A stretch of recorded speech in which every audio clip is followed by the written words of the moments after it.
बिस्मिल्लाहिर्रहमानिर्रहीम। अस्सलाम वालेकुम। इसराइल के हाथ से चीज़ें निकलती जा रही हैं। आज हुआ ये है कि आपकी स्क्रीन पर ये जो मनाजर चल रहे हैं इनको गौर से देखिए। ये असल में लीफलेट्स हैं, ये जो पम्फलेट ऊपर से फेंक रहे हैं, जो पर्चियाँ ऊपर से फेंक रहे हैं, ये इसराइल के असल में हेलीकॉप्टर्स गए थे और उन्होंने जाकर गजा के अंदर ये पर्चे बांटने शुरू कर दी, यानी फिजा से फेंक रहे। इन पर्चों में लिखा क्या है?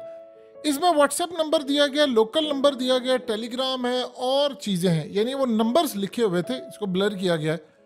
ये नंबर्स असल में वो बता रहे थे कि आप हमसे राब्ता करें। किनको कह रहे हैं? गजा के लोगों को। लिखा हुआ है कि अगर आप हमें ये बता दें कि हमास ने जो यरगमाली हैं, जिनको यानी इसराइल के लोगों को अगवा किया है या दूसरे लोगों को अगवा किया है, वो कहाँ पर रखा हुआ है, तो हम आपको पैसा देंगे, आपको बेहतर घर देंगे, आपको फैसिलिटीज देंगे, हर तरह की चीज देंगे, बस आप हमें मुखबरी कर दें। सादा अल्फाज में समझना चाहते हैं क्या कहा?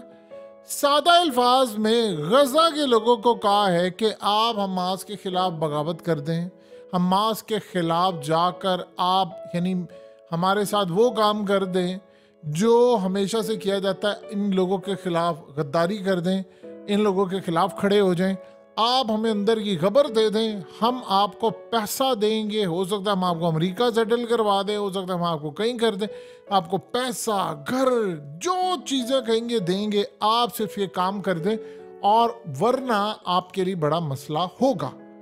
अब ये जरा अंदाजा कीजिए, अरबी जुबान के अंदर इसराइल ये पर्चे फेंक रहा है और क्या नौबत आई है। देखिए, हुआ ये है कि इस वक्त इसराइल के लिए सबसे बड़ा जो दर्द सर बना हुआ है वो ये हुआ है कि फ्रांस के आज प्रेसिडेंट आए हैं मैक्रन, और मैक्रन आकर इसराइल का साथ देने नहीं आए, समझिए, उन्होंने आकर कहा है 2 स्टेट सोल्यूशन, यानी फलस्तीन की रियासत भी रहेगी, इसराइल भी रहेगा। इसराइल तो कहते नहीं थे हमने तो फलस्तीन की रियासत नहीं रखनी, और आकर उसने कहा है कि ये लड़ाई खत्म करें, यानी वो असल में इस मकसद के लिए आया है यूरोप को रिप्रेजेंट करते हुए। आकर उसने कहा है, नेतन्याहू ने कहा उसको कि नहीं जी ये तो देखिए बड़ी तबाही है, ये तो हमें हमास ने ऐसे कर दिया, हमें मारा है, बहुत हमारा बुरा हाल किया, फलाना फलाना जो वो कह सकता है। लेकिन उसने आकर कहा कि ये एड जानी चाहिए और ये इमदाद, क्योंकि यूरोप के अंदर एहतजाज हो रहा है, अमेरिका के अंदर एहतजाज हो रहा है, अवाम आई हुई है सड़कों के ऊपर और हम ये अफोर्ड नहीं कर सकते। आपको फौरी तौर पर इसका सलूशन निकालना पड़ेगा, इस जंग बंदी को करें, इनके साथ बैठकर मामला तय करें, क्योंकि जो इस दफ़ा आपने कर दिया है, आपने बिल्डिंग्स गिराई हैं, सोशल मीडिया का दौर है, लोगों को मारा है, बच्चों को मारा है, आप वहाँ पर हस्पतालों की बिजली चली गई है, आप वहाँ एड नहीं जाने दे रहे, आप चीज़ें नहीं जाने दे रहे, और सबसे बढ़कर फ्रांस के जो नेशनल थे जिनके पास इसराइल की भी नेशनैलिटी थी वो हमास के कब्जे में, और वो कह रहे इतने दिन से वो कब्जे में है और आप नाकाम हो गए हैं बुरी तरह उनको बाजियाब करवाने में, और आप ये कह रहे हैं हमने ग्राउंड ऑपरेशन शुरू करना है।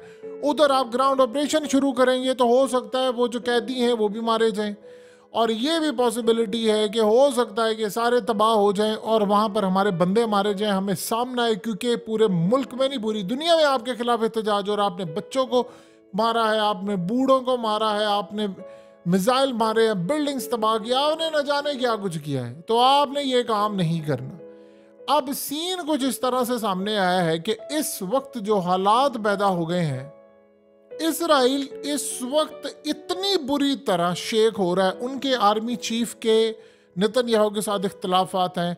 नेतन्याहू का अपना बेटा मियामी बीच के ऊपर इंजॉय कर रहा है, मज़े कर रहा है, और जिनके साथ मज़े करता है वो आपको पता है, यानी वो मज़े कर रहा है, और दूसरों के बच्चों को उन्होंने कहा है कि जी पहुंचो लड़ाई का वक्त आया। वो कह रहे हैं भाई जो लॉ है वो सबके लिए है, अगर तुम्हारे लिए कानून है तुम्हारे बेटे के लिए क्यों नहीं है? अगर हमारे लिए है तो हमारे बच्चों के लिए है, तो तुम्हारे लिए क्यों नहीं है? तो तुम अपने बच्चों को क्यों नहीं बुला रहे हो?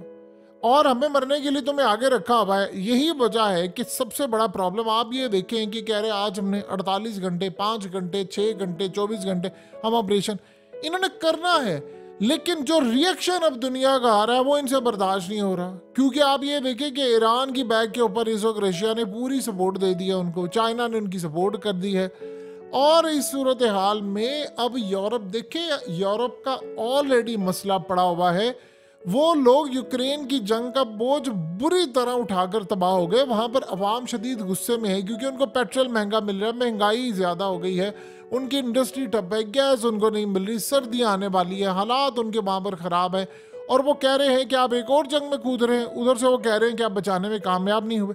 तो मैक्रन इस वक्त आया है कहने के लिए कि यार तुम लोग जो हरकतें कर रहे हो बैठकर ये काबिल कबूल नहीं है, हम इस तरह तुम्हारा साथ। असल में नेतन्याहू ये कहना चाह रहा है कि भाई हम इस जंग में कूदे, अमेरिका ने भी इनको मना किया है, सारे इनको बार बार मना कर रहे हैं। देखिए इस सारी सूरत हाल में आप एक अजीबो गरीब चीज देखिए कि अर्दोगान न्यूट्रल हो गए। यानी कभी जिंदगी में आपने सोचा था, एक टाइम ऐसा था कि अर्दोगान ने नेतन्याहू को कहा था कि सबसे बड़ा दहशतगर्द है। उसने कहा था कि दुनिया के अंदर जितनी दहशतगर्दी इजराइल ने की है दुनिया में किसी ने नहीं की, और दुनिया का डबल स्टैंडर्ड फलाना ये वो, इतनी उसने बातें की, इतनी बातें की और कहा था कि हम लड़ने को तैयार है, हम अक्सा को बचाएंगे। इस दफ़ा अर्दोगान साहब न्यूट्रल हो गए हैं। हमास के वो एक तो इस्माइल हानिया को वो निकाल रहे हैं। देखिए प्रॉब्लम क्या हुआ है, अर्दोगान इस वक्त न्यूट्रल क्यों हो गए? वो सारे जज्बाती नारे थे, जज्बाती डॉक्ट्राइन थी। अब वो ये समझ रहे हैं कि असल में हमें मईशत की बहाली का मसला है, क्योंकि इस वक्त तो खड़े होते हैं इनके साथ तो फिर सबसे बड़ा मसला होता है कि उनको नेटो से निकाल दिया जाएगा। तो उन्होंने असल में बीच बचाओ करके एक मामला रखा हुआ है कि जी आप ये आगे बढ़े, फलाना करे। पहले वो लीड करते थे, गर्म जोशी होती थी। अब उनके बयानात के अंदर नहीं है जी ये क्या है, फलाना क्या है, ऐसे क्या है, ये तो होना नहीं चाहिए, मजालिम बड़े हैं, बैठ कर बात होनी चाहिए। यानी इस तरह की होम्योपैथिक जो बयानात है वो इस वक्त चल रहे हैं। आप अंदाजा कर लें कि सारी सूरत हाल के अंदर इसराइल के हाथ से गेम निकलती जा रही है सारी। यानी आप सोचिए, इसराइल जो कहता होता था कि भाई हमने ऑपरेशन करने, वो हर रोज बंदे मारे। आज हमास ने यहां तक कह दिया है, उन्होंने कहा है कि आप स्ट्राइक कम करें तो हम आपके बंदे रिलीज करने को भी तैयार हो जाएंगे। अब प्रॉब्लम ये आ रही है कि जो रिलीज होकर आ रहा है, जैसे एक खातून है रिलीज होकर आ रही है, तो वो आकर उसको, यानी वो लीडरान है, उनसे हाथ मिला रही है, उनको कह रही है कि थैंक यू, तुमने हमारा ख्याल रखा, फलाना रखा। ये चीज़ें और ये मनासिर भी दुनिया के अंदर जा रहे हैं। अब ये असल में लोगों को लालच दे रहे हैं। अब देखिए लालच क्या है, लालच बड़ा है। वो कह रहे हैं कि आप हमें सिर्फ मैसेज कर दें और हमें सिर्फ ये बता दें। असल में अगर इसराइल स्ट्राइक करता है, जैसे पहले हुआ कि उन्होंने बिल्डिंगों पे जाकर स्ट्राइक किए, आम लोग तो मारे ही गए, उसमें जो कैदी थे वो भी मारे गए। एक बिल्डिंग के ऊपर किया, उसमें हमास के लोग भी थे और ये भी थे, वो मारे गए, सारे ही तबाह हो गए।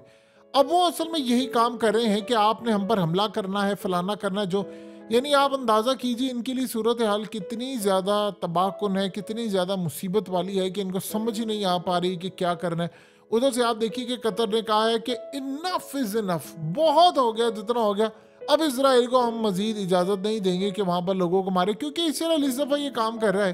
गजा के अंदर वो लोगों को पानी नहीं दे रहा, फ्यूल नहीं दे रहा और फलानी चीज़ें नहीं दे रहा, मेडिसिन नहीं जाने दे रहा।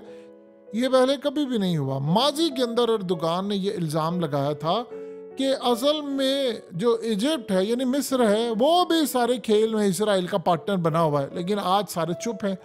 तो चीज़ें बहुत सारी बदल चुकी हैं। अगर मुसलमानों के लिए बदली हैं तो इसराइल के लिए भी बदल गई हैं।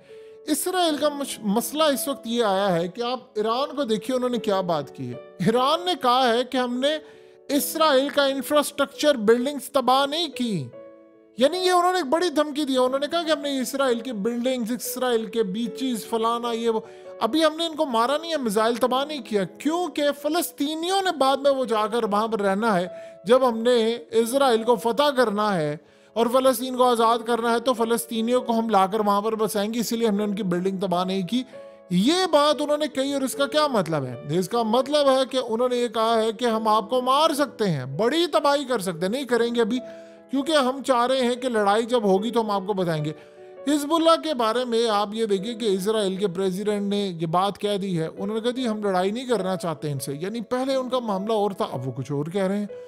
अब ये सारी सूरत हाल इस वक्त ये पैदा हो रही है कि इसराइल को जो सपोर्ट दरकार थी ना, असल में हुआ क्या था कि ये असल में इन्होंने 2021 में फैसला किया था कि हमने ये काम करना है, लेकिन वहाँ तब वो फेल हो गए थे, तब रशिया बीच में कूद पड़ा था, पुतिन आ गया था, उसने कहा था कि मस्जिद अक्सा की जो डिमोलिश है वो तो काबिल कबूल नहीं है किसी सूरत। ये उन्होंने बात कही थी। इन्होंने कहा पहले तो इन्हों फड़िए ना, इसको तो पहले पकड़े ना, इसको तो लगाएं ठिकाने। उस चक्कर में वो जंग छेड़ दी गई और वो जंग जो छेड़ी थी यूक्रेन के खिलाफ, वो जंग हार गए और उसमें यूरोप भी सारा घसीटा गया। अब इनको समझ नहीं आ पा रही कि यूरोप भी कह रहा है भाई हम एक और जंग अफोर्ड नहीं कर सकते, क्योंकि अगर आप इस जंग में जाते हैं तो आप ये देखें कि जो पेट्रोल है वो तो $200 पर बैरल के ऊपर चला जाएगा। नहीं, पाकिस्तान में 700 रुपए का मिलेगा। आप बताइए दुनिया अफोर्ड कर सकती है? पाकिस्तान नहीं कर सकता तो दुनिया क्या करेगी? जहाज के जो किराए हैं, जो फ्यूल जेट वो यूज करता है जहाज कोई भी, सोचिए अगर एक टिकट ₹1,00,000 की है तो 4 लाख की पहुंच जाएगी, तो वो कैसे मैनेज करेंगे? दुनिया का सारा बिजनेस तबाह हो जाएगा, ठप पड़ जाएगा। यानी महंगाई, फ्यूल प्राइस, इन्फ्लेशन इतनी ज्यादा बढ़ जाएगी, ऐसा लगेगा कयामत खेज मंजर होने जा रहा है। तो ये इस सारी सूरत हाल के अंदर इसराइल को पीछे, उनको समझ ही नहीं आ रही कि अच्छा यार अगर हम पीछे हटते हैं तो क्या करें।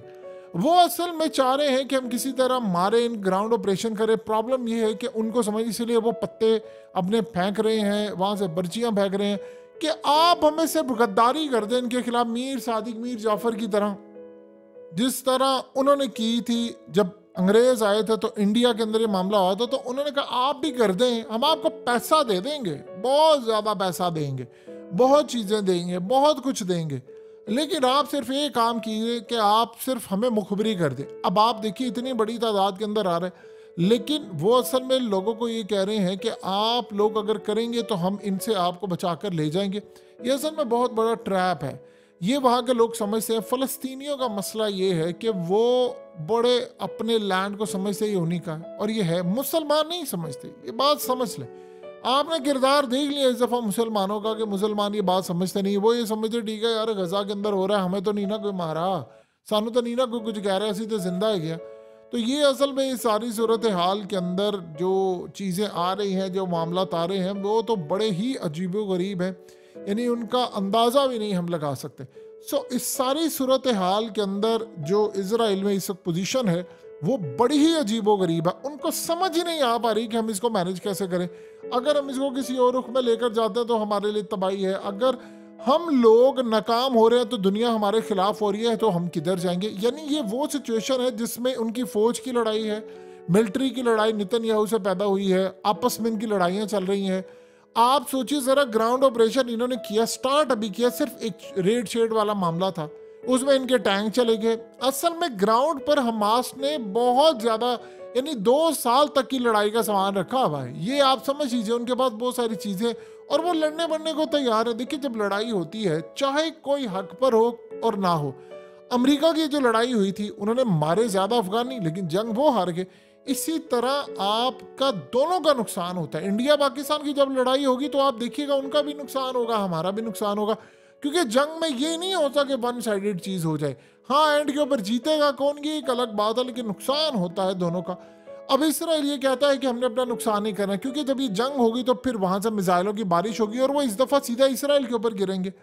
और आप एक बात बताइए कि इसराइल के आयरन डोम के पास कैपेसिटी है हमास के जो रॉकेट्स आते हैं उनको रोकने की? जरूरी नहीं है कि उनके पास ये कैपेसिटी भी हो कि वो लेबनान के मिसाइल रोक ले या वो ईरान के रोक ले। आप सोचिए अमेरिका ने क्या बात की। अमेरिका ने कहा है, उनसे पूछा गया कि आपकी और ईरान की लड़ाई होने जा रही है? उन्होंने कहा जी बिल्कुल यकीनन लड़ाई हो जाएगी। अगर ये लड़ाई इसी तरह जारी रही है, ईरान इसे पीछे ना हटा, क्योंकि हमें सबूत मिल रहे हैं कि ईरान इनकी बैक पर है, तो लड़ाई हो जाएगी। और जब ईरान के साथ लड़ाई होगी तो सीधा सीधा आपने रूस और चाइना से भी लड़ाई का आगाज कर लिया है। तो अब उनको समझ ही नहीं आ रही कि यार हम करें क्या। वो एक ही असल में वो बाज़ाब मसला ये है कि इस वक्त प्रेशर बहुत ज़्यादा है, बहुत ज़्यादा प्रेशर है दीगर ममालिक का, यूरोप का, अमेरिका का, दीगर का, कि यार हमारे जो बंदे थे उनको बाजियाब करा कर लाए, जो इसराइल में मौजूद थे, सबके पास डुअल नेशनैलिटी थी, उनको लेकर आए आप। तो ये लाने में अभी तक कामयाब है। तो वो पर्चे बांट कर कह रहे कि यार हम तुम्हें डॉलर्स देंगे, तुम सिर्फ गद्दारी कर दो, मुखबरी कर दो कि बंदे कहाँ रखे हुए हैं, फिर देखो हम तुम्हें कितना फायदा देते हैं।